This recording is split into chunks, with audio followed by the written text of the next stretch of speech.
Agradezco la invitación a participar en el foro sobre la Universidad Venezolana del Futuro, que ha sido organizado en conmemoración del centenario del nacimiento del rector Pedro Rincón Gutiérrez, y poder conversar un poco sobre la investigación y la extensión como fundamentos de la Universidad Venezolana del Futuro. Hablaré un poco sobre presupuestos universitarios, sobre los gobiernos universitarios, las relaciones entre la universidad y la sociedad, los recursos, los conocimientos y las capacidades, sus interrelaciones, y terminaré con algunas reflexiones finales sobre la Universidad Venezolana del Futuro.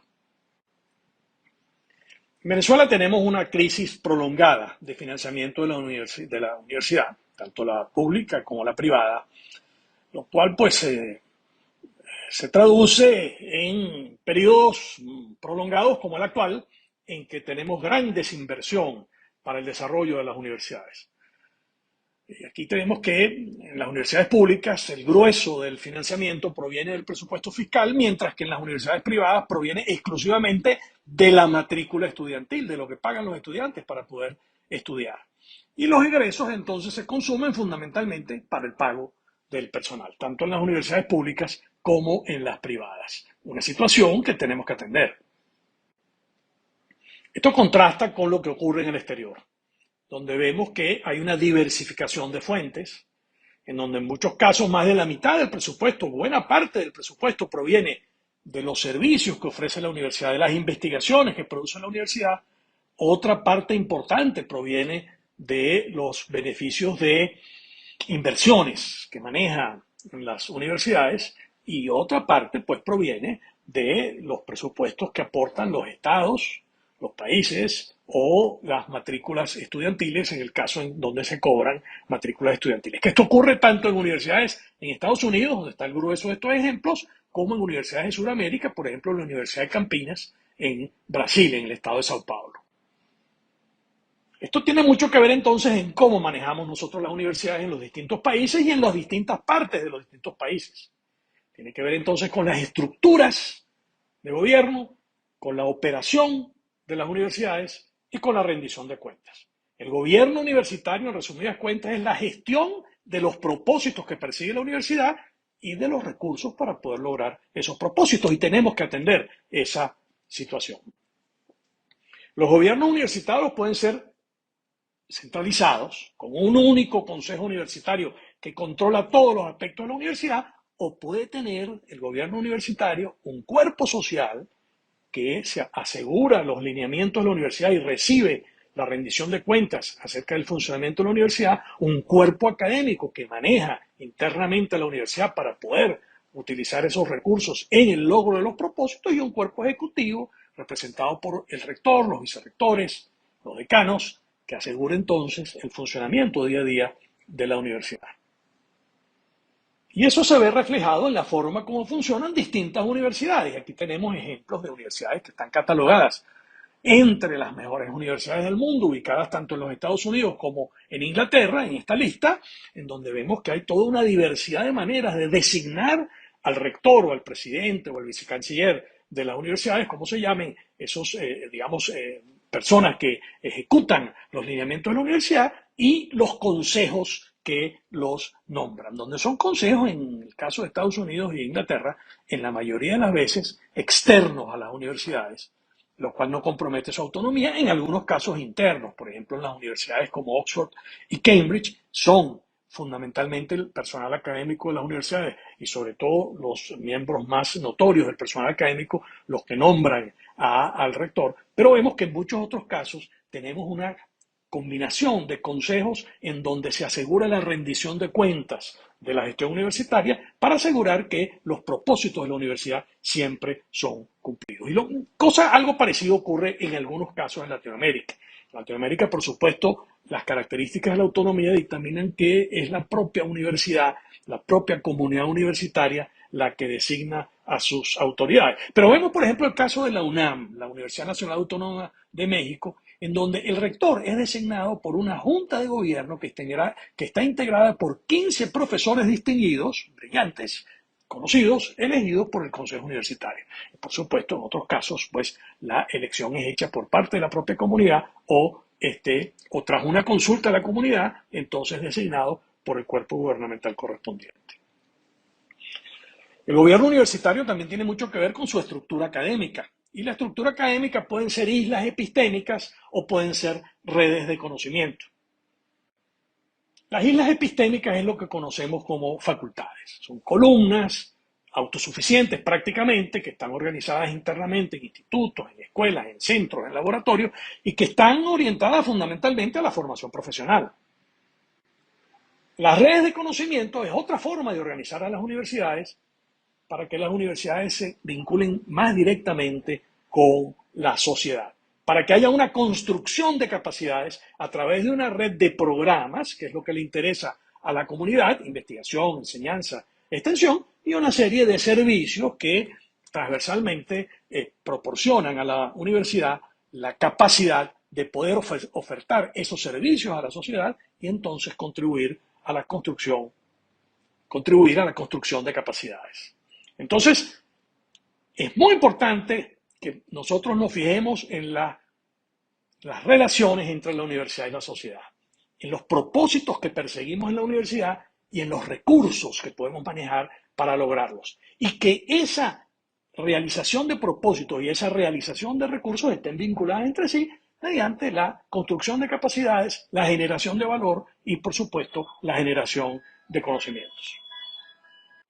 Entonces lo que tenemos que lograr es la conformación de un círculo virtuoso entre los recursos que generamos en las universidades, que a través de procesos de investigación y desarrollo se transforman en conocimientos, los conocimientos a través de procesos de aprendizaje se transforman en capacidades y esas capacidades las podemos volcar hacia la sociedad a través de procesos de emprendimiento e innovación en la generación de recursos. Si logramos entonces conformar ese círculo virtuoso, podremos entonces de alguna manera garantizar el desarrollo y el funcionamiento de nuestras universidades de una forma autónoma y con menos dependencia tanto de la matrícula universitaria como de los recursos provistos por el Estado.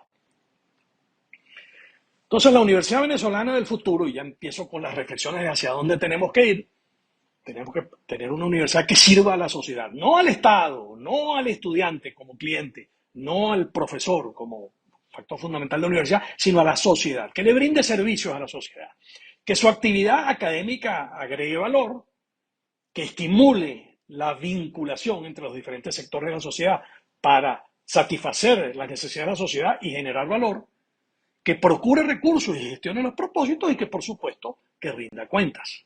Entonces, a los 100 años del nacimiento del rector Pedro Rincón Gutiérrez, donde nosotros vemos que necesitamos un vínculo directo de la universidad con la procura de respuestas a las necesidades de la sociedad,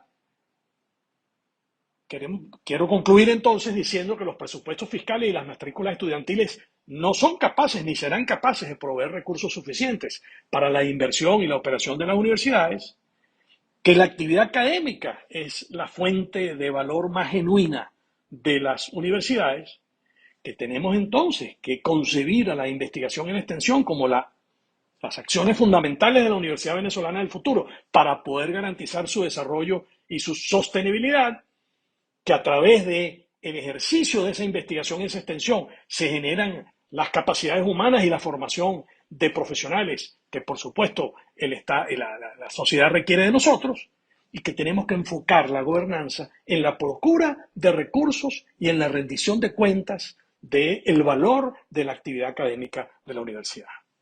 Para poder lograr esto, tenemos que pensar un poco entonces, no solamente en nuestras estructuras internas de gobernanza, sino en cómo nos relacionamos nosotros con el Estado. Si las figuras jurídicas a través de las cuales, sobre todo la universidad pública, se relaciona en el momento actual con el Estado, son apropiadas o si tenemos que reformar nuestros cuerpos de gobernanza y nuestras figuras jurídicas de forma tal de generar una mayor confianza en la sociedad acerca de nuestras capacidades para la generación de valor y para la satisfacción de las verdaderas necesidades de la sociedad. Muchas gracias a todos por su atención.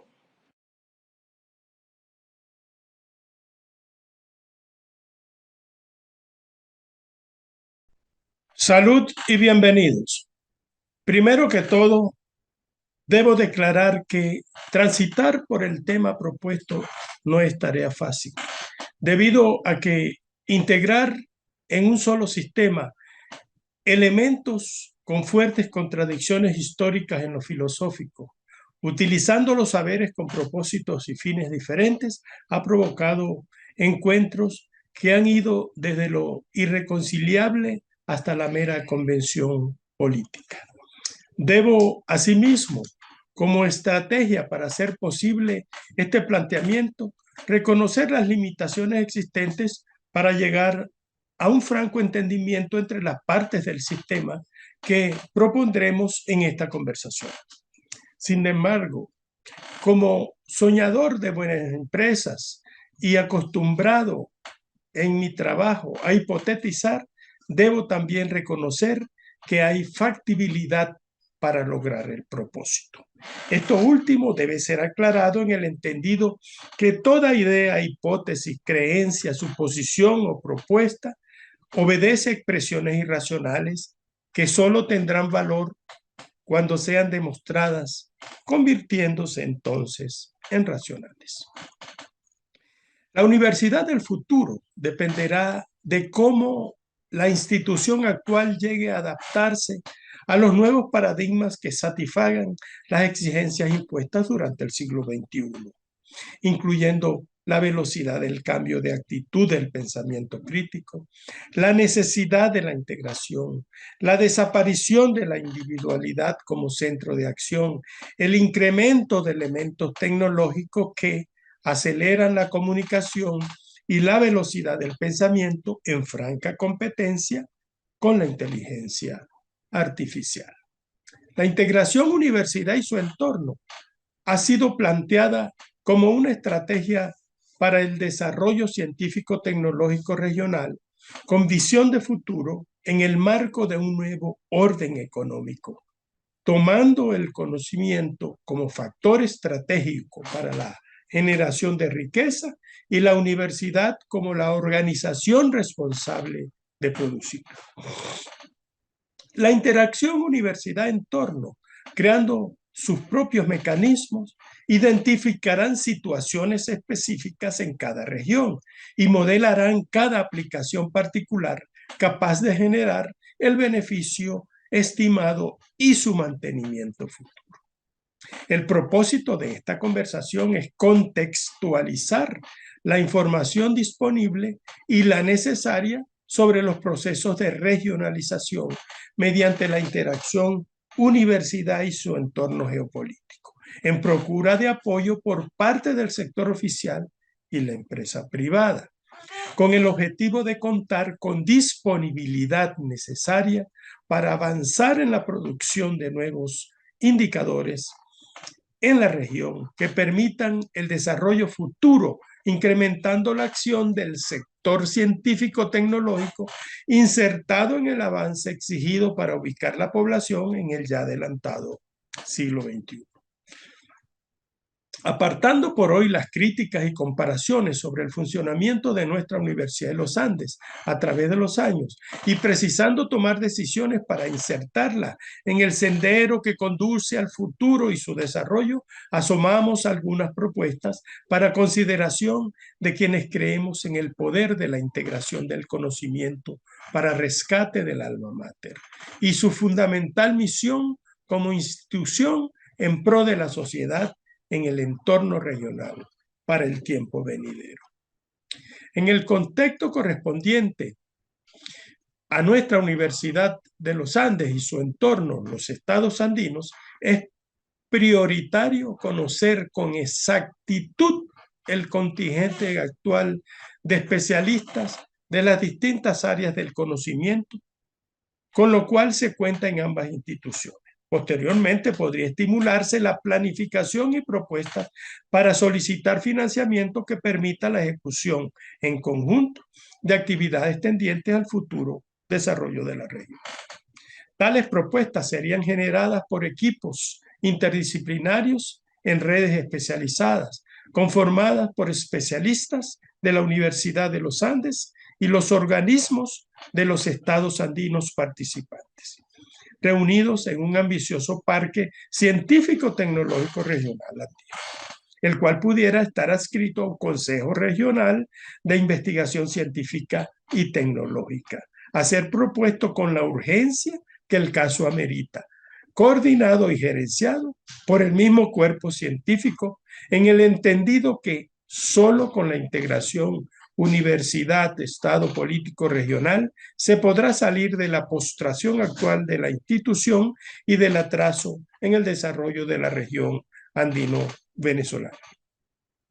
Para llevar a cabo la pretensión de adentrarse en el siglo XXI y adaptarse al pretendido esquema de desarrollo impuesto para los nuevos tiempos, será necesario un acuerdo de integración entre la Universidad de los Andes y el estamento político regional en intención y hechos, con injerencia en la transformación del subsistema de educación básica, generando los cambios necesarios para la formación de los docentes que guiarán el conglomerado de estudiantes para adaptarse a las nuevas concepciones y conocimientos básicos que impone la dinámica educativa del futuro.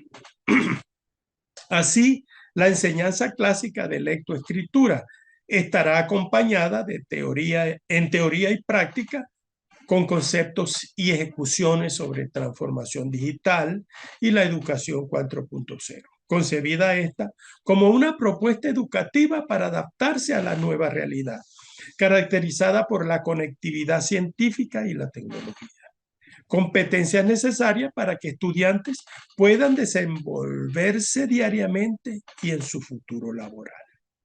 Asimismo, tendrán necesidad de familiarizarse con procesos de automatización, inteligencia artificial, realidad virtual, robótica, impresión 3D, chatbots de inteligencia artificial, entornos virtuales y campus inteligentes, entre otras terminologías, todo bajo la égida de personal de la universidad y especialistas pertenecientes al estamento oficial de la región. La razón de lo expresado es que no se deberá educar al estudiante del siglo XXI con conocimientos establecidos en un pensum del siglo XX. La adaptación de sistemas regionales de innovación relacionados con el crecimiento y desarrollo científico-tecnológico del Estado regional y de la empresa privada, situada en el entorno de la institución universitaria, serán aprobados mancomunadamente y evaluados periódicamente para registrar el efecto de la aplicación del nuevo conocimiento generado en la universidad sobre el conocimiento y desarrollo estimado por la empresa privada y el Estado correspondiente. En este punto es indispensable vencer el escepticismo generado en algunas partes constituyentes de los modelos de innovación, las cuales suelen dar poca importancia a la universidad, dado su carácter de institución autónoma y marcadamente universal, argumentando que la misma es frecuentemente sometida a profundos y rápidos procesos de cambio o adaptación a nuevas situaciones por presiones extraacadémicas. En resumen, se propone la visión de la Universidad de los Andes como una unidad emprendedora, considerando la estructura y función académica descrita. Para tal fin, es necesario integrar ciencia, tecnología y desarrollo económico tendiente a maximizar la capitalización del conocimiento acumulado a través de la historia y compartirla estrechamente con el sector político-económico de la región, formando un eje de desarrollo para el futuro basado en el vínculo universidad-estado regional, capital privado. Una vez integrado el sistema, sería posible constituir organizaciones híbridas, las cuales podrían encargarse de identificar necesidades tecnológicas en el sector socioeconómico regional. Activarían la adecuada tecnología, procuraría el acuerdo entre el sector privado y público, permitiendo el proceso de comercialización de los resultados de las investigaciones generadas en la universidad para ser aplicadas en el desarrollo e innovación de productos que redundarán en el crecimiento económico regional. Por otra parte, el sector oficial y las instituciones públicas facilitarían los trámites burocráticos para la gestión de proyectos mancomunados a ejecutar en la región, garantizando incentivos a la universidad y a la empresa privada de acuerdo con la productividad reflejada, lo cual podría contribuir a mantener relaciones estables, dado el beneficio general. Las empresas, por su parte, deberán acercarse hacia la academia y exponer sus problemas y necesidades a la universidad para su debido apoyo. Y a su vez, la universidad y sus investigadores ofertarán sobre la demanda de los empresarios. Este aspecto es imprescindible para recuperar la confianza mutua.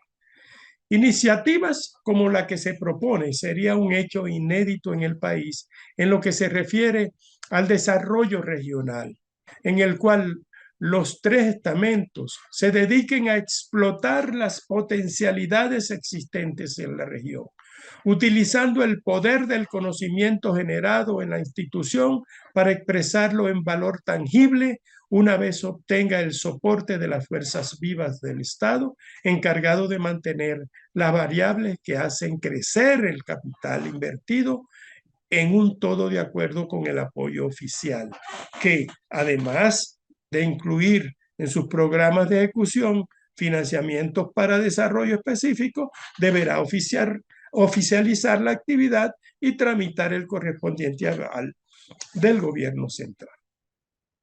Todo lo anterior plantea un cambio total de paradigmas en nuestra universidad, pasando desde la concepción universitas, mantenido desde su fundación, sin diferenciar el orden de importancia y atención de campos, disciplinas o fuentes de conocimiento alguno, hacia el pragmatismo obligado por la circunstancia de sobrevivir como institución y su adaptación a las nuevas situaciones impuestas por los cambios suscitados en el descorrer del siglo, los cuales obligan a adaptarse o a desaparecer.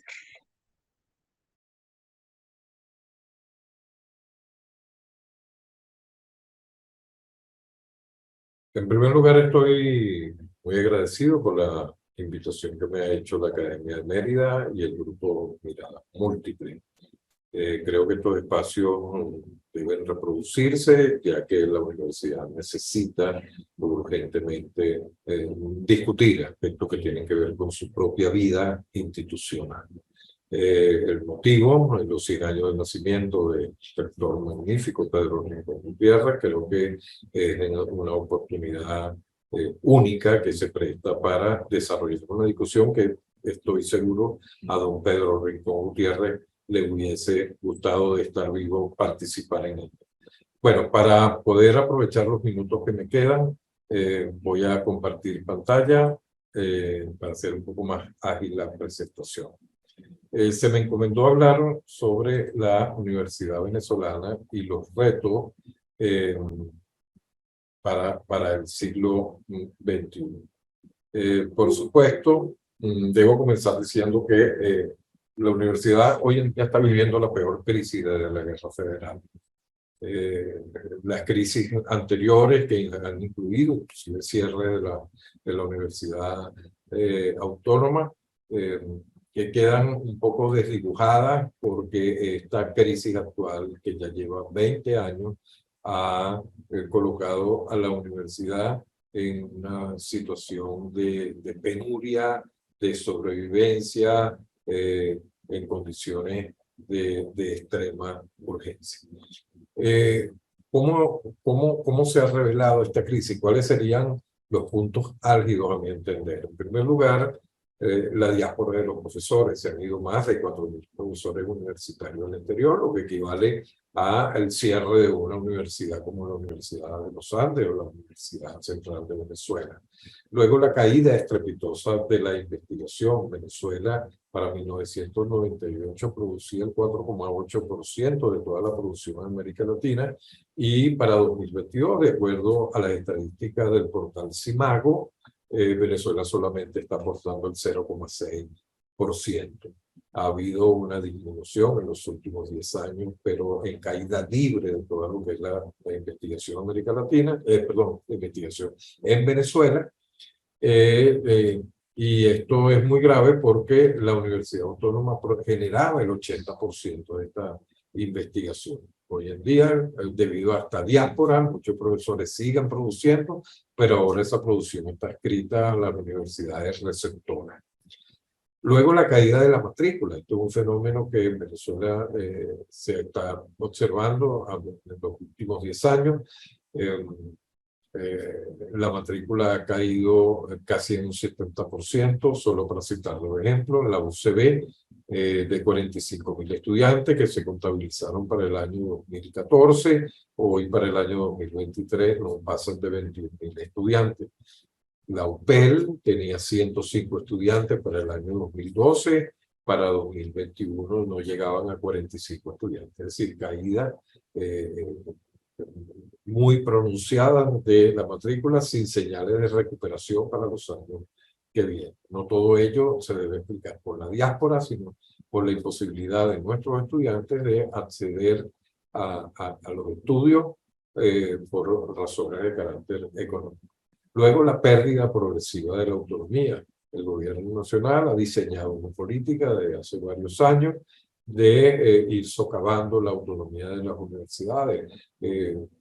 Dos elementos nos indican esta estrategia. Una, ya la OTSU acapara la asignación de los cupos universitarios, actividad que estaba reservada por la ley de universidades vigente a los consejos universitarios. Hoy en día las nóminas de los profesores se pagan a través del sistema Patria y a través de los vicerrectorados administrativos, de tal manera que estamos observando con estos dos elementos y otros esta pérdida progresiva de la autonomía. Luego la obsolescencia de los equipos tecnológicos de las universidades. Esto sería redundante hablar, porque es por todos conocido como la no renovación de estos equipos ha hecho que con lo que cuenta hoy la universidad tiene un retraso de varias décadas con respecto a otras universidades. Y por supuesto, y para mí lo más grave, el desdibujamiento de la atmósfera universitaria.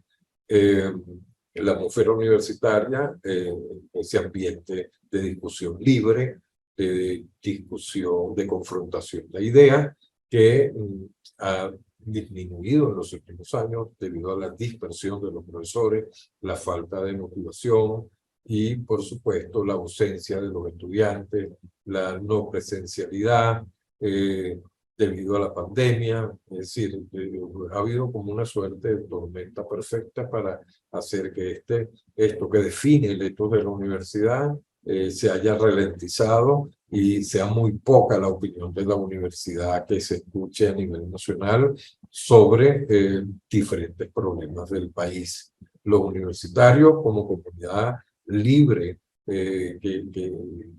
para elegir pensamiento crítico se ha visto disminuido por estas circunstancias. Ahora bien, la universidad del siglo XXI hay que pensarla, pero no con la nostalgia de los criterios de la universidad del siglo XX. Han habido nuevas realidades. Y estas nuevas realidades hacen que la universidad tenga que necesariamente que pensar sobre sí misma. Una de ellas es la transformación de la organización del trabajo. La disrupción de las nuevas tecnologías, así como la situación de pandemia, hizo que la organización del trabajo cambiara.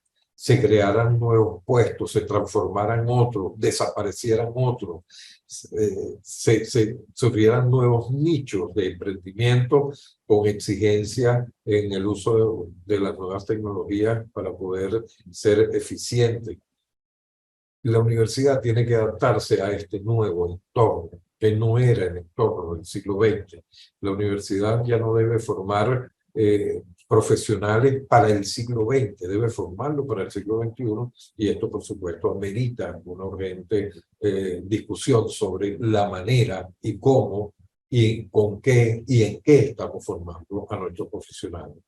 Por supuesto, la educación no presencial como un mecanismo de inclusión. La pandemia hizo que se redescubriera la potencialidad de la educación no presencial. De tal manera que hoy en día ya la pandemia está llegando a ser menos peligrosa. Ya los organismos internacionales han decretado, si no su desaparición, si su disminución real, y la educación no presencial ha permanecido como una opción importante en educación superior. Luego, la internacionalización de la demanda. Las nuevas tecnologías han hecho que las universidades en el mundo abran su oferta a estudiantes de otros países, y esto, por supuesto, ha enriquecido el ambiente cultural de las universidades y han ampliado su matrícula. Y, por supuesto, la disrupción de la inteligencia artificial debe verse como una nueva oportunidad y no como una amenaza. De tal manera que estos son aspectos que la universidad del siglo XXI debe tomar en cuenta para su redefinición. Si pensamos a nuestra universidad del siglo XXI con los criterios del siglo XX, no lograremos colocarnos al día en las exigencias del entorno a la universidad. ¿Cuáles son entonces los retos de la universidad del siglo XXI? Bueno, muy rápidamente. En primer lugar, la internacionalización de la oferta académica. La universidad venezolana debe, con decidida fuerza, ampliar su oferta y con el hándicap positivo de que nuestra educación ha sido reconocida de calidad, paradójicamente, gracias a la diáspora de nuestros profesionales que han demostrado en los países donde han llegado haber obtenido una educación de altísima calidad y de altos estándares profesionales. Luego, la diáspora profesional hay que asumirla como aliado, hay que rescatar a nuestros profesores que están en el exterior y a través de mecanismos de alianza hacer que no se distancien de las universidades de origen, porque pueden ser de grandísima ayuda para el desarrollo de todos estos planes de internacionalización. Luego, hay que atender lo urgente, las condiciones materiales de la universidad, pero también hay que recomponer la atmósfera universitaria de discusión libre que se ha ido perdiendo y que ha impedido que las universidades dejen escuchar su voz sobre los grandes problemas nacionales. Hay que crear la Cancillería universitaria, pero no me refiero a esos departamentos de relaciones interinstitucionales o relaciones internacionales para establecer acuerdos académicos con otras universidades.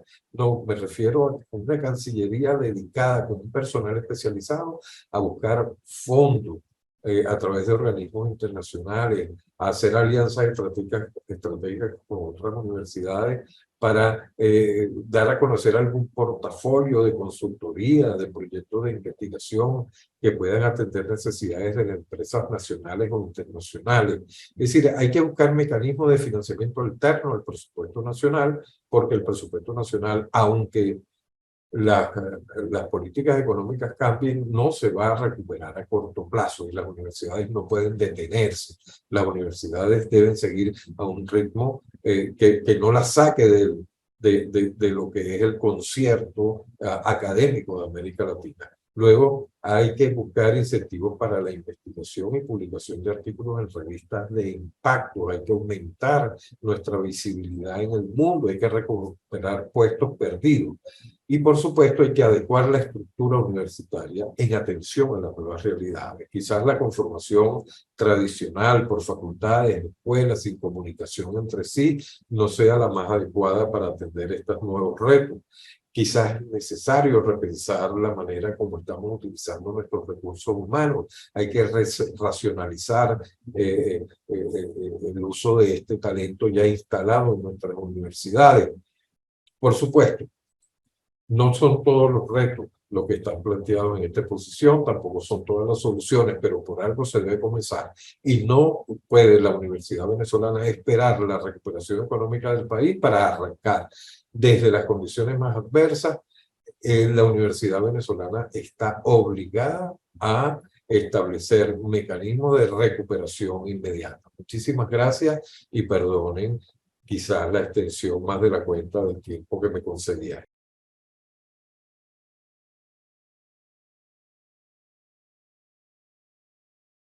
La reforma universitaria. Lo digital no lo es todo. El reto en el siglo XXI implica reformular el sistema de educación superior y concretamente la universidad. No solo introduciendo las tecnologías digitales como la inteligencia artificial, sino transformando el concepto de enseñanza en el conocimiento, el cambio de los contenidos, de los ambientes de enseñanza e impulsando el autoaprendizaje, así como la investigación colaborativa. Así que al introducir lo digital en la universidad, se requiere que profesores, investigadores, estudiantes, personal administrativo, asistentes, incluso los obreros, le den sentido a su uso, pero no solamente de manera instrumental. En el caso de los profesores, en la que centraré mi ponencia, no solo tienen que aprender a manejarse en ese nuevo mundo digital e incorporarlo a la práctica docente. Deben agudizar su inteligencia, enriquecer y actualizar continuamente su mundo intelectual, actuar como bisagra entre el mundo analógico y el digital. Parte de ello se ha realizado antes, pero a partir de la pandemia de COVID-19 se incrementó la educación vía Internet, aunque con limitaciones. Si se habla de un nuevo tipo de profesor, el digital, también debe hablarse de un nuevo estudiante. El actual, la mayoría de las veces, tiene destrezas que, si bien muestran su exposición y manejo de las redes, la mayoría carece de una actitud crítica. Esto es, capacidad de evaluar, analizar y discernir una propia síntesis de lo recibido, limitándose por lo general al mero copy-pega.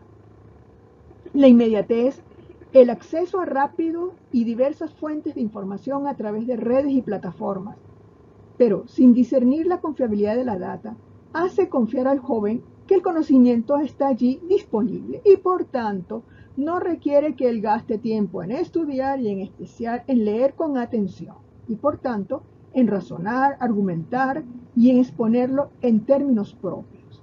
Y a la larga, él puede pensar que no tiene necesidad de crear nuevo conocimiento. La universidad debe promover un cambio en la educación básica y secundaria.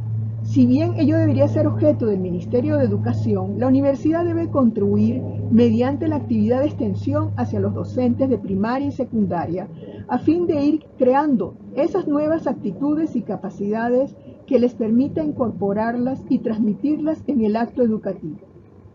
Se requiere que el estudiante desarrolle más bien actitudes y capacidades que le permitan moverse con solvencia en ese mundo de conocimientos que lo digital pone a su disposición. Debe ser primordial la orientación a estimular conductas y capacidades afines a la investigación, más que el esfuerzo en transferir información. Y obviamente, si un estudiante viene preparado, la educación universitaria no debe ser un mero plan de estudios de materias que le informen sobre la carrera en la que pretenderá desempeñarse. Eso podría relacionarse con los cambios en el pensum de estudio y las modalidades de educación. Es posible que las carreras se acorten los años si se hace hincapié en los buenos hábitos y destrezas en el estudiante. En consecuencia, el estudiante debe aprender, a estar en continuo aprendizaje, en cierta forma hacerse cargo de su propio desempeño académico orientado por un profesor facilitador y aprovechar la infraestructura del mundo digital para empezar a estudiar en red con sus camaradas a fin de hacer ese aprendizaje en compañía. En ese contexto de aprendizaje, el profesor universitario debe ser definido como un investigador facilitador, porque apoyándose en lo primero, puede crear espacios educativos donde la indagación, la reflexión y la búsqueda de soluciones permitan al estudiante ir adquiriendo capacidades y sobre todo si lo incorpora a la investigación a su cargo. Sería una nueva comunidad académica que incluirá también al profesor a distancia, al colega investigador, ya sea resida éste en el país o fuera. Una colectividad, por ejemplo, de la región latinoamericana que permitirá a la universidad aprovechar los conocimientos a través de las redes y encaminarse hacia una investigación colaborativa tanto como dentro del país como fuera. De la misma manera, como en el mundo universitario venezolano del año 36 empezaron a cambiar, otro tanto debe ocurrir a partir de este cuarto del siglo XXI. En ese entonces, como ahora, implica crear y organizar la cultura científica universitaria. La que tenemos que construir ahora debe tener presente los actuales retos provenientes de la propia crisis venezolana como de las transformaciones en el mundo global. Si bien en el periodo 36-58 los diversos gobiernos venezolanos en sus diversos estilos apoyaron los cambios universitarios, proveyendo recursos financieros, infraestructura, posibilitando la incorporación de nuevo personal, tal como los extranjeros, el presente gobierno no tiene esa actitud. Por el contrario, orienta su acción a la aniquilación de la institución universitaria como tal y pretende colocarla bajo el control del proyecto político del gobierno. La crisis económica y social afecta al profesor universitario, en particular en su remuneración, disminuyendo sensiblemente su capacidad para atender los problemas elementales de la sobrevivencia y afectando su capacidad intelectual. Y obviamente está el problema de la diáspora profesoral. Además, cada vez hay menos estudiantes a tiempo completo. Ello se expresa en parte en la reducción de la matrícula de inscritos, pero también en la consecución de los estudios, asunto que cada campo de estudio debe chequear, pero ello no debe desmerecer el esfuerzo de quienes persisten en dotar a los jóvenes de una educación de calidad y también de realizar cambios que los beneficie a ellos. Aprovechemos la coyuntura para redefinir las carreras, introducir los nuevos campos de conocimiento, así como los cambios en el aprendizaje y en la creación de nuevas actitudes y hábitos conducentes al autoaprendizaje y a la investigación colaborativa, aprovechando los recursos de la Internet y de la inteligencia artificial. Mientras tanto, los actuales universitarios debemos colocar los cimientos, innovando, actualizándonos, estimulando a los estudiantes a comprometerse con su estudio, a que aprovechen esta etapa de formación como joven y ciudadano en este mundo que estamos construyendo.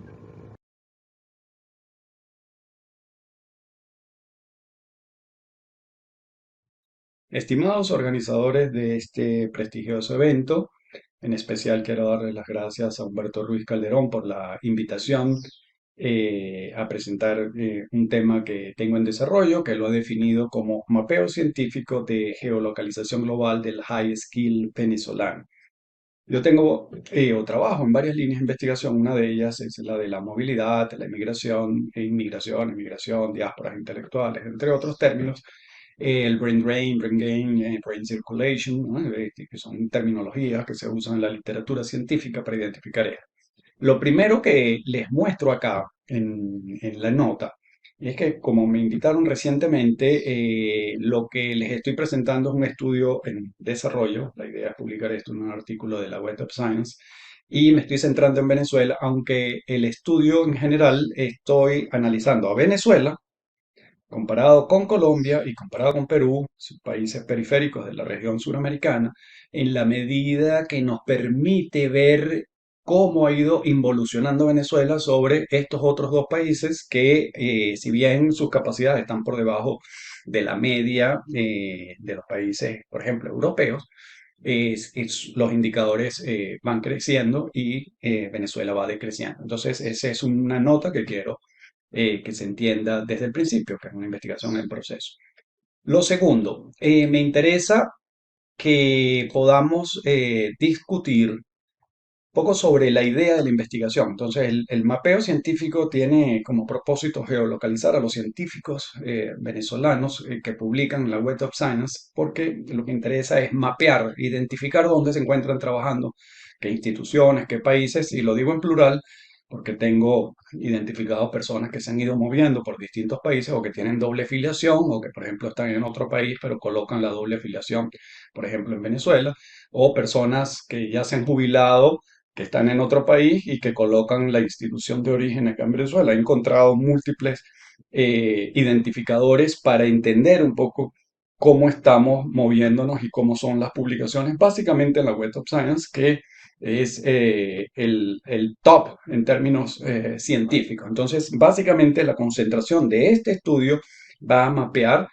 aquellos que publicaban en Venezuela como filiación y que hoy en día están en otras instituciones o que han dejado de investigar, salieron del mundo científico y ese es el interés, el sustento para que esto apoye políticas públicas, cambiar el gobierno venezolano, intentar geolocalizar para crear redes, networks que nos queden para ver quiénes son esos expertos que pueden colaborar con el país de alguna manera, invitándolo, ofreciendo procesos de formación, comprendiendo que Venezuela requiere de este conocimiento globalizado, porque tenemos venezolanos que han fertilizado distintas instituciones científicas en el mundo, con lo cual se pudiese crear programas, instrumentos que permitan que ese conocimiento de alguna manera se reconecte con el país. Entonces, la investigación va por esa vía. En segundo lugar, estamos estudiando el mapeo y el modelo teórico conceptual que sustenta el estudio. Entonces, estoy tratando de irme dentro de la Web of Science por ser la base de datos más rigurosa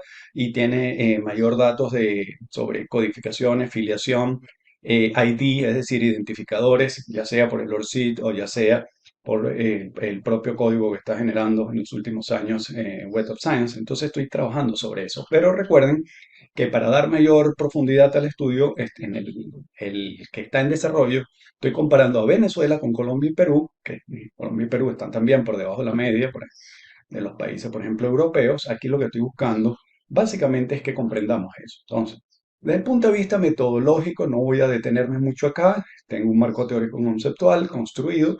En proceso estoy identificando no solamente indicadores sobre la movilidad en la migración venezolana, sino que estoy tratando de caracterizar la política pública, los programas, cómo funciona en Venezuela, qué tipo de posgrados tenemos, si es que los tenemos a nivel de doctorado, para estudiar la población que se está, los estudiantes que se están graduando a nivel doctoral, después el tipo de masa crítica que tenemos, es decir, qué comunidad científica tenemos para ver cómo nos reconectamos con los que están fuera. Entonces, bueno, para el estudio general estoy usando 3 países, en este en particular estoy solamente hablando de Venezuela.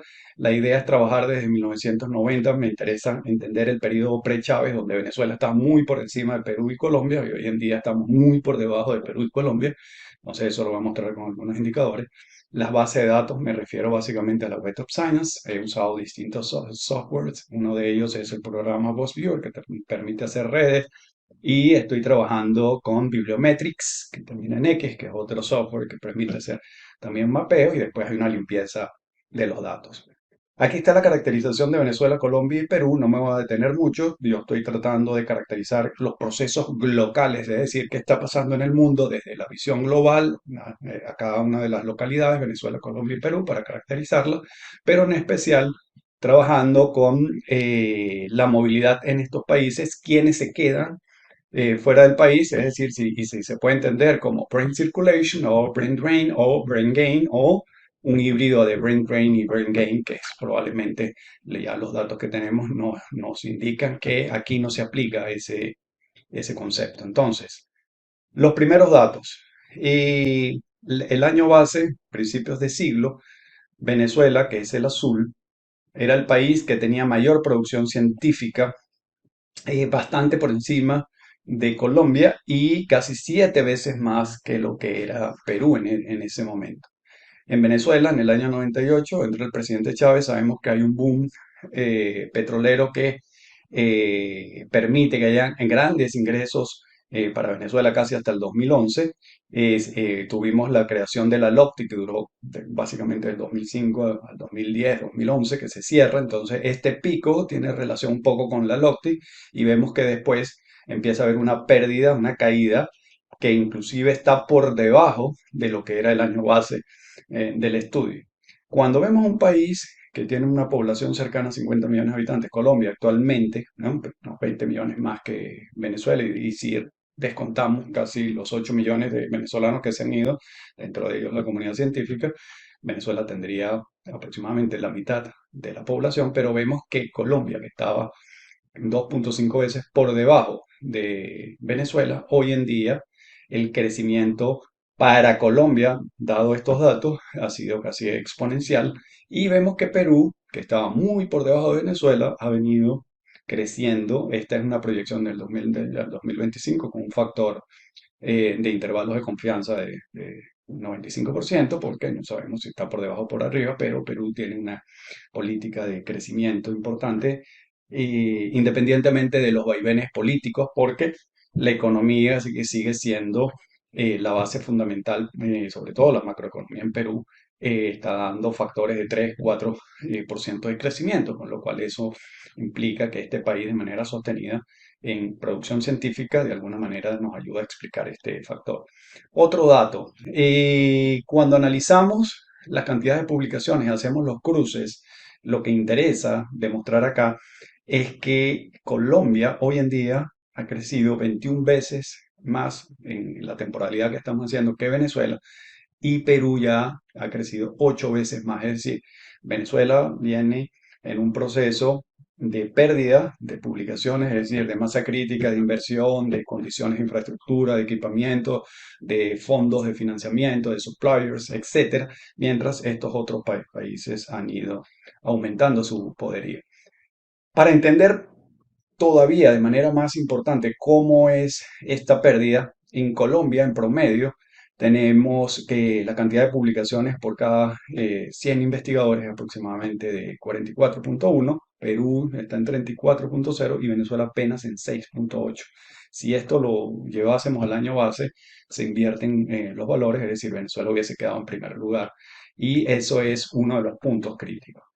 Para el cierre, este estudio, cuando tenga todos los datos y la comparabilidad con Colombia y con Perú, muestra para la academia que existe un espacio de investigación abierto, es decir, existe para empujar la frontera del conocimiento desde la perspectiva de las políticas públicas, de la perspectiva de la comprensión del fenómeno migratorio, de este éxodo que realmente es un factor crítico de pérdida de capital intelectual. Es decir, Venezuela está perdiendo su capital más importante, que es el intelectual, no es el económico, es la capacidad de hacer cosas.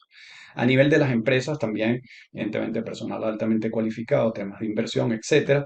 A nivel de la sociedad, si no comprendemos que la pérdida de científicos y tecnólogos para un país es un factor crítico negativo para el desarrollo, pues estamos perdiendo. Y dentro de las limitaciones, es que solamente está concentrada en la Web of Science.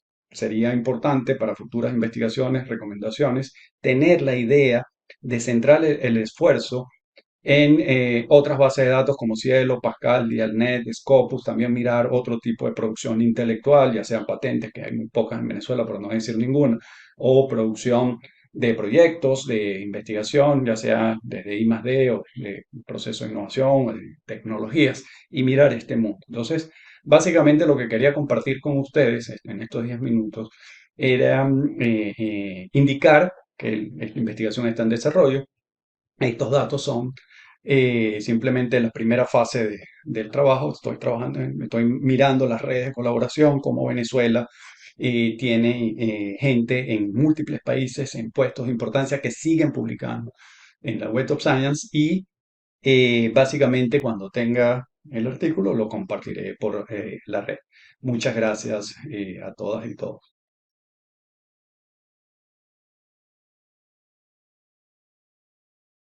Aprovecho para saludarlos eh, a todos los participantes en este encuentro que ha sido promovido por el profesor Humberto Ruiz Calderón a fin de conmemorar el centenario de un rector emblemático, un rector referente, Pedro Luis Rincón, un referente no solo para la ULA, sino para las universidades del país.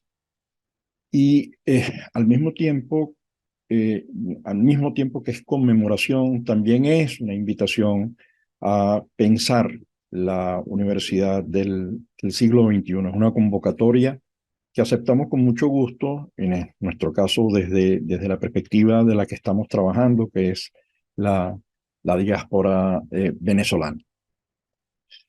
Lo hacemos además en el contexto de la acción humana, caracterizada por dos grandes e indetenibles, inmodificables líneas que son, por un lado, la incertidumbre. Vivimos en medio de la incertidumbre, no sabemos lo que va a ocurrir, los cambios que a su vez generan cambios, es decir, que cualquier gerencia la hacemos en medio de un conjunto de cambios y en medio de esa incertidumbre. Entonces, cambio e incertidumbre son dos condiciones de la acción humana. Precisamente, ¿cuáles han sido esos cambios que se han producido en el caso de la educación venezolana? En tan solo 2 décadas, el asedio a la universidad ha sido absoluto, ha sido institucional, ha sido ideológico, ha sido financiero e incluso ha sido físico. Desde el lado legal se han creado normas, leyes para atacar a la universidad, para intentar cercenar la autonomía. De hecho, el gobierno creó su propia universidad y creó a sus propias carreras que están generando problemas. En algunas de ellas los resultados son dramáticos y preocupantes. Y el asedio, que además allí el gobierno nunca mintió, nunca fingió, nunca camufló lo que pretendía hacer, convertir a la educación en sistema de adoctrinamiento. Por eso, para el gobierno la calidad no existe, digamos, y al no existir la calidad se propaga la inequidad, porque esa es la condición. La calidad es un camino para la equidad. Pero al mismo tiempo, al cercenar la autonomía, también se está cercenando el desarrollo del conocimiento, porque se hace depender las acciones de quien financia al cercenar la autonomía, la capacidad de creación, más allá de que eso convenga o no a un determinado gobierno, a un determinado sector.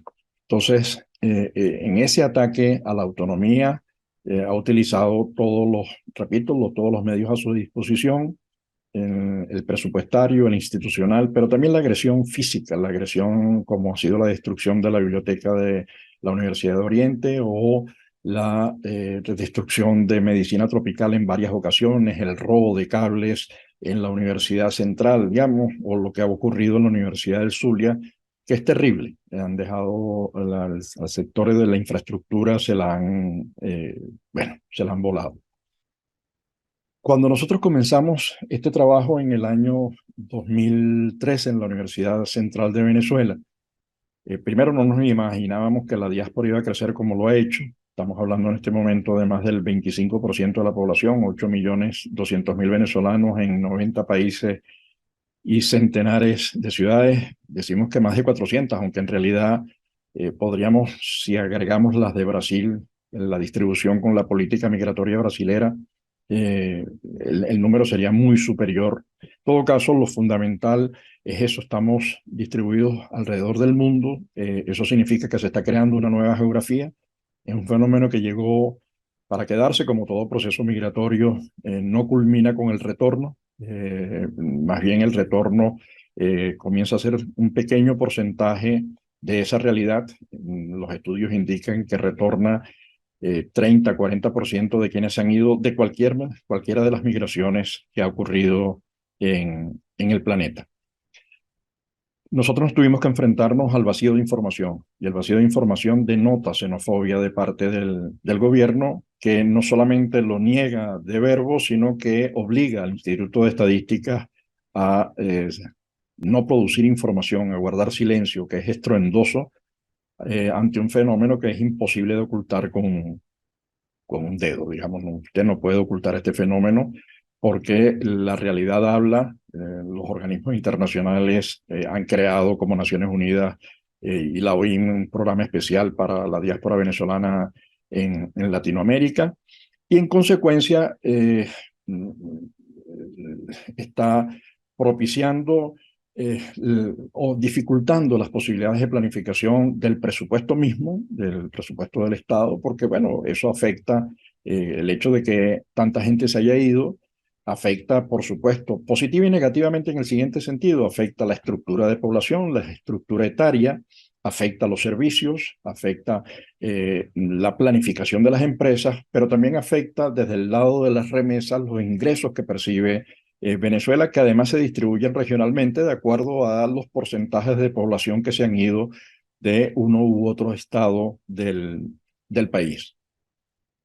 Cuando nosotros, repito, iniciamos este estudio, nos enfrentamos a esa debilidad, pero resolvimos y la subsanamos y abordamos la caracterización de esa diáspora sociodemográfica, conocimos las razones por las que se habían ido, allí aplicamos cuestionarios, entrevistas, historias de vida, talleres, focus group, etcétera. Tenemos ahí un mapa de lo que es la venezolanidad en el mundo, las razones por las que se fueron, su disposición a participar, la forma en que se integran, la disposición a retornar al país, que es muy baja, y la disposición a participar en el proceso de reconstrucción del país, que es muy elevada. Expresión de ello son las más de 1.200 organizaciones que tenemos mapeadas en el mundo, que se han conectado con a través de la nueva geografía creada con la diáspora. La noción de Estado-nación comienza a romperse en la medida en que la diáspora crece, como lo ha hecho la diáspora india o como lo hizo la diáspora canaria, que habla de Venezuela como la octava isla. Se está creando una nueva geografía del país y las organizaciones trabajan transnacionalmente, conectadas en el área de las ingenierías, en el área de la educación superior, en el área de la investigación, en el área de las redes físicas, en el área de las redes de salud mental, etcétera, etcétera, ¿no? Entonces, el propósito del estudio, que parte de algunos supuestos con los que y rompemos con muchos prejuicios y mitos que merodean alrededor del tema migratorio, tanto en el plano político como en el plano académico. En el plano político hemos escuchado a muchos decir que la diáspora destruye el empleo, que la diáspora es gente que viene a aprovecharse del estado de bienestar de algunos países, que con la diáspora llega la violencia como si nunca hubiese existido en esos países violencia alguna, o en el mundo académico las nociones extravagantes de fuga de cerebros, ¿no? Bueno, eso es así como decir que la incorporación de la mujer al mercado laboral es fuga del hogar. Entonces, es una realidad distinta, es una realidad que hay que entender, porque además esos que están fuera no están ausentes, no tienen desapego con el país, todo lo contrario, como lo evidencia la creación de estas 1.200 organizaciones, que además operan como diplomacia pública, documentando, denunciando y difundiendo la situación del país, promoviendo soluciones, tratando de llenar vacíos. En el caso de la ULA estoy pensando en lo que han hecho los ingenieros forestales que están fuera de Venezuela, tratando y creo que lo lograron, de facilitar la participación de los venezolanos, ingenieros forestales venezolanos, en los eventos internacionales, al solicitarle a los organizadores de estos eventos que por favor exoneren el pago a los venezolanos porque no podrían pagarlo, no podrían asumir ese costo. Entonces, decimos que la diáspora hay una relación estrecha entre diáspora y desarrollo. La diáspora representa en el mundo el 3.6% de la población, pero él representa el 10% del PIB. En el caso de la diáspora venezolana, los estudios que se han hecho en el norte de Brasil, en Roraima, en Colombia, en República Dominicana, en Panamá, en Perú, en Chile y en Ecuador evidencian que su impacto sobre el PIB es absolutamente importante y por ello es una contribución al desarrollo global, es una contribución a la reducción de la pobreza global. La pregunta que me hacen los organizadores del evento es, bueno, ¿y por qué es importante para la diáspora para la universidad? Bueno, es importante porque ahí hay una capacidad, primero de los egresados, esos egresados que la mayoría de de las universidades en el mundo tienen las organizaciones de alumni para buscar recursos, para conectar a la gente, para saber qué es lo que está haciendo, para desarrollar proyectos conjuntos, etcétera, ¿no? Pero también sirve para la internacionalización de la universidad. Nosotros tenemos unas cuantas universidades venezolanas con presencia en España en Estados Unidos, ¿no? En universidades que se están internacionalizando para la posibilidad de desarrollar investigaciones conjuntas, crear grandes consorcios transnacionales de investigación, aprovechando las capacidades humanas, como está haciendo esta red de físicos que nació en Francia, o por lo menos liderado por Francia, donde participa gente, por cierto, de la ULA también. Entonces, toda esta capacidad y esta disposición del capital humano, que es el activo fundamental para el desarrollo, todo lo demás se puede suplir. La capacidad del ser humano está allí y no podemos desaprovecharla. Y además, no podemos desaprovecharla si está interesada en ser partícipe, como lo demuestran nuestros estudios, en ser partícipe y la realidad del trabajo, en ser partícipes del proceso de reconstrucción del país. Entonces, para las universidades es fundamental saber dónde están sus egresados, dónde están sus docentes que hoy están en otras universidades o están desempeñando otras labores, porque el sistema de innovación, de investigación, desarrollo e innovación requiere el concurso de ese capital humano, tanto en las universidades como en las empresas. Y esto nos lleva a la universidad del siglo XXI. La universidad del siglo XXI ya no es solo conocimiento, necesitamos allí incorporar a las empresas que participen, que se incorporen, que inviertan, incluso crear espacios en donde los investigadores formen parte de esas redes empresariales que están desarrollando investigación e innovación. Lo ha demostrado la industria farmacéutica, lo ha demostrado la industria agroalimentaria, la industria automotriz con el desarrollo de las nuevas modalidades de transporte que está transformando todo esto, lo que es la transición energética, la transición digital, la transición ambiental. Allí el capital humano es fundamental. Entonces, el trabajo que tenemos y el reto que tenemos por delante es cómo en cada universidad se crea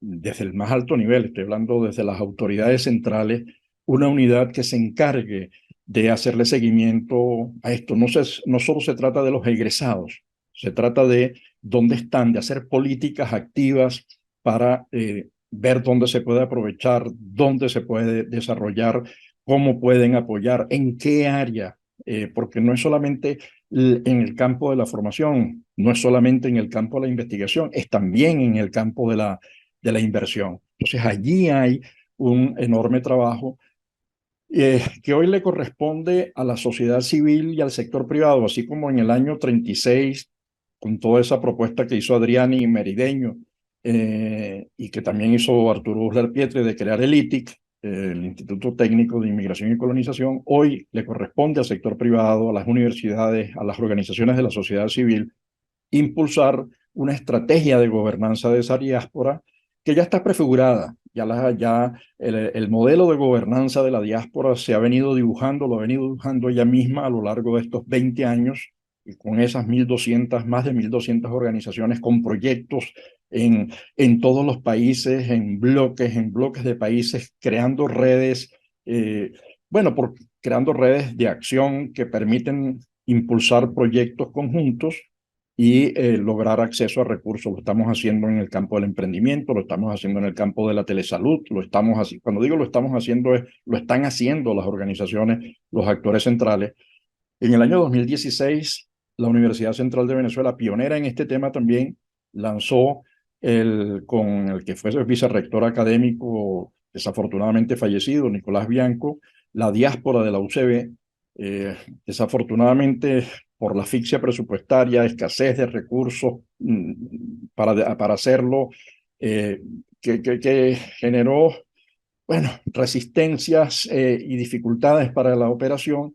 este proyecto, bueno, mermó su capacidad, pero ahí están, se están creando e impulsando nuevamente iniciativas en este terreno. Yo creo que allí hay muchas cosas que puede hacer la ULA como ejemplo de liderazgo. La ULA no es por casualidad un centro de producción importantísimo de conocimiento en Venezuela. Ahorita no recuerdo exactamente los porcentajes, pero está ubicado en los primeros lugares en generación de conocimiento. Creo que este es un reto que debe asumir cada una de las universidades, cada una de las alcaldías, cada una de las regiones, cada uno de los gremios empresariales de cada uno de los estados, porque se trata de impulsar el sistema de investigación, desarrollo e innovación, y ahí el capital humano es fundamental.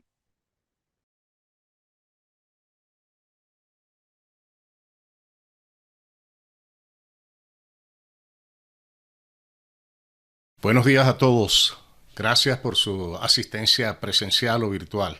Gracias muy especiales a los doctores Humberto Ruiz Calderón y Roberto Rondón Morales por la gentil invitación a participar en este importante y necesario foro sobre la Universidad del Futuro. En esta ponencia hablaremos de la transformación digital y de cómo ella puede llevarse a cabo en el caso particular de las universidades venezolanas. Intentaremos responder las siguientes interrogantes. En primer lugar, ¿cuáles son los conductores de cambio que obligan a las universidades a emprender su transformación y adecuación a una nueva sociedad conocida como la Sociedad 4.0 o sociedad digital? Segundo lugar, ¿qué es la transformación digital? ¿En qué consiste y cuáles son los enfoques y técnicas que se utilizan para lograrla? Y ahí, finalmente, ¿cómo aplicar la transformación digital al caso particular de las universidades venezolanas? Veamos en primer lugar qué factores o impulsores de cambio transforman a la sociedad actual y cómo estos factores han ocasionado una transición de la sociedad de información y conocimiento que caracterizó el siglo pasado a una sociedad nueva regida en muy buena medida por los avances en las tecnologías digitales, en las que por supuesto se incluye la inteligencia artificial. La transición de una sociedad basada en la información y el conocimiento hacia una sociedad digital caracterizada por el uso generalizado de las tecnologías digitales emergentes se debe a 6 factores o impulsores de transformación.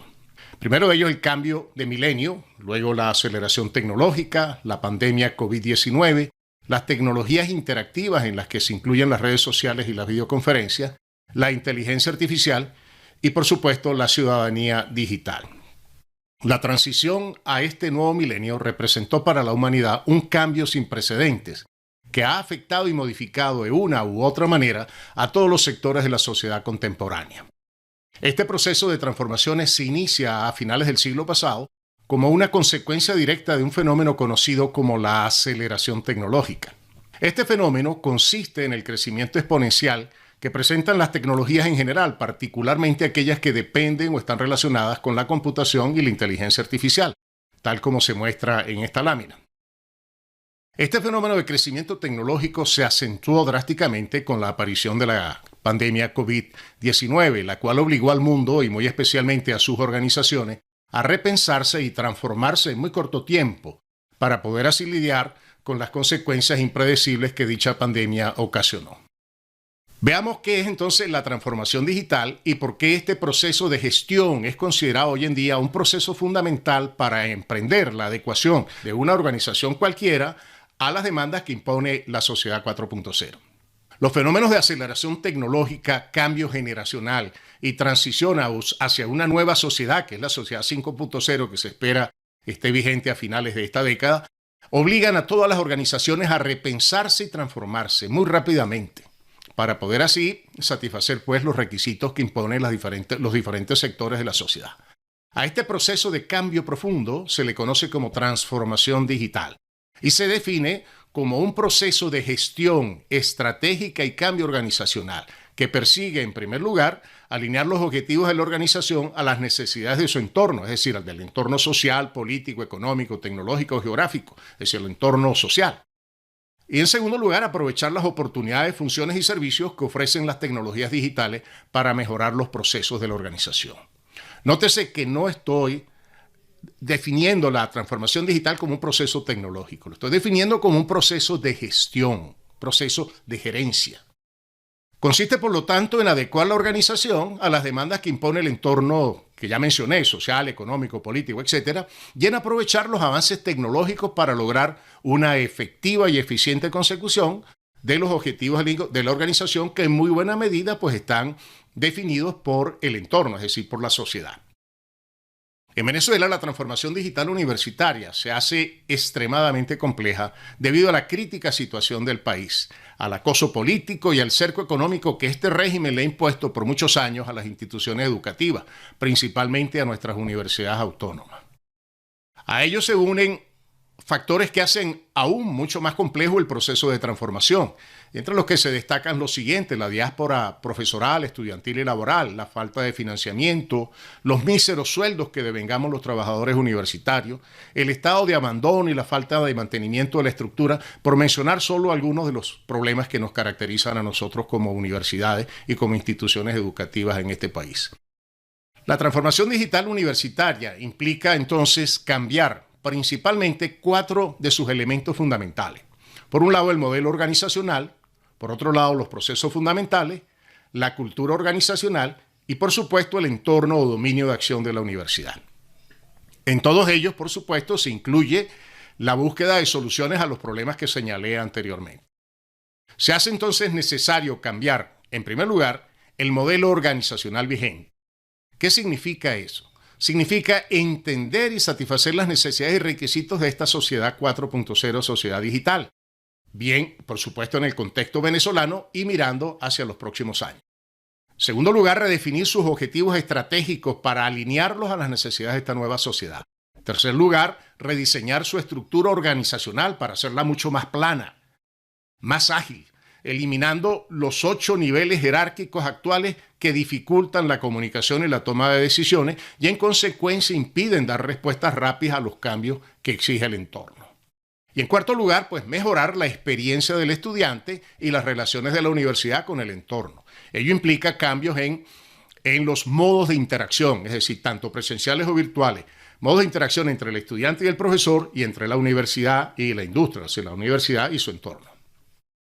Implica también cambiar o crear nuevos canales de comunicación y de prestación de servicios a través del uso de las tecnologías de comunicación, información, tecnologías como Internet, las tecnologías web y las redes sociales.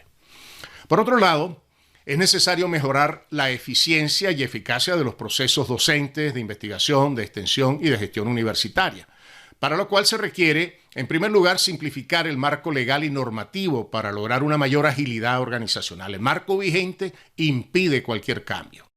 En segundo lugar, rediseñar los procesos universitarios con énfasis en los procesos docentes de investigación, así como en los de gestión universitaria, incluyendo, por supuesto, los procesos financieros y de mantenimiento de la infraestructura física y tecnológica que son necesarios transformar. En tercer lugar, automatizar total o parcialmente aquellos procesos que son rutinarios, repetitivos o que tienen la característica de ser automatizables con las tecnologías existentes. Y en cuarto lugar, aprovechar las nuevas tecnologías y alinearlas a los procesos existentes, es decir, a los procesos que tenemos en las instituciones universitarias. Esto es incorporar las tecnologías para agregar valor. Tecnologías como la analítica de datos, las inteligencias artificiales generativas pueden contribuir significativamente a mejorar los procesos rutinarios o los procesos tradicionales de las instituciones universitarias. La transformación digital universitaria implica, desde luego, una transformación de la cultura organizacional actual para que esté en armonía con el entorno o el ambiente universitario vigente.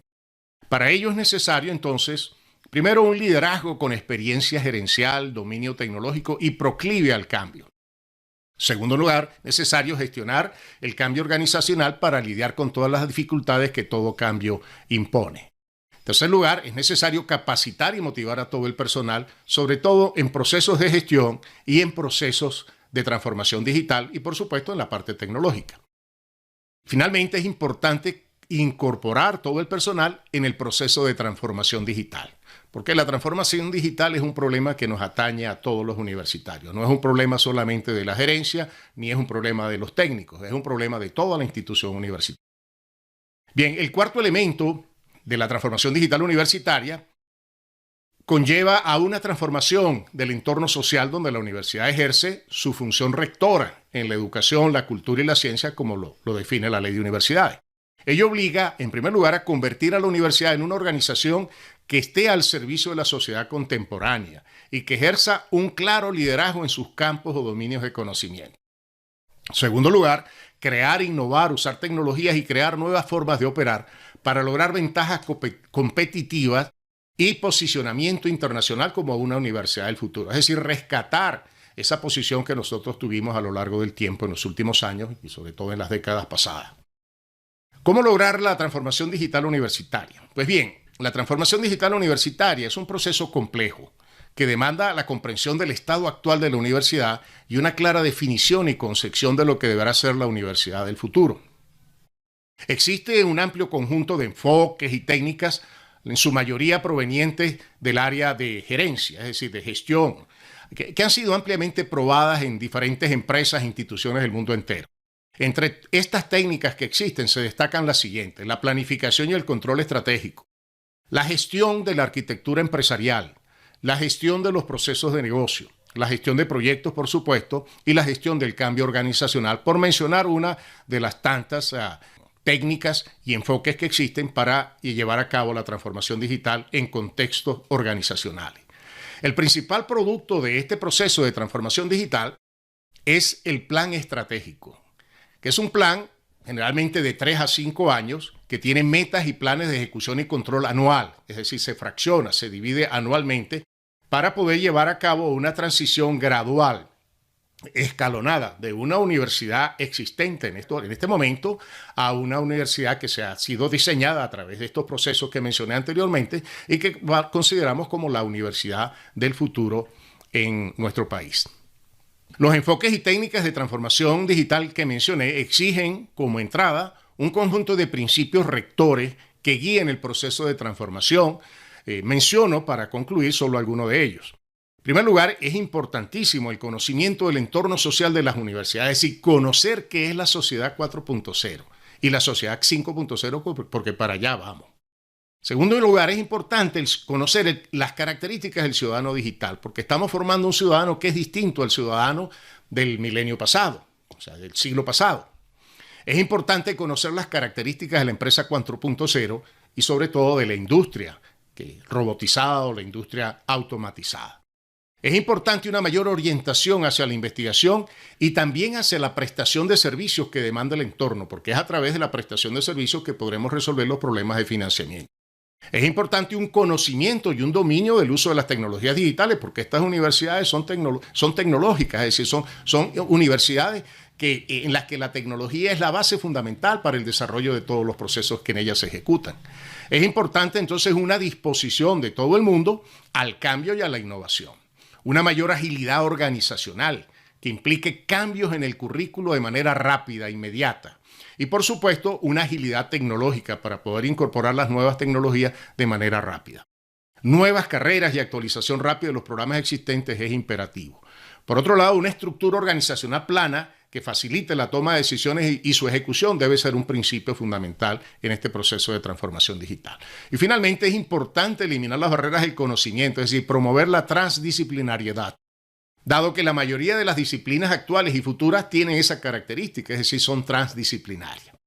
Ya a modo de colofón, permítame concluir con lo siguiente. Como hemos podido apreciar, para llevar a cabo una transformación digital universitaria integral que adecue y alinee a las universidades a las necesidades y requerimientos que demanda la sociedad actual en este momento y en los próximos años, es una tarea de una magnitud tal que exige un liderazgo muy experimentado, muy actualizado en materia organizacional, es decir, en gestión y en tecnología, y muy proclive a los cambios y a las transformaciones.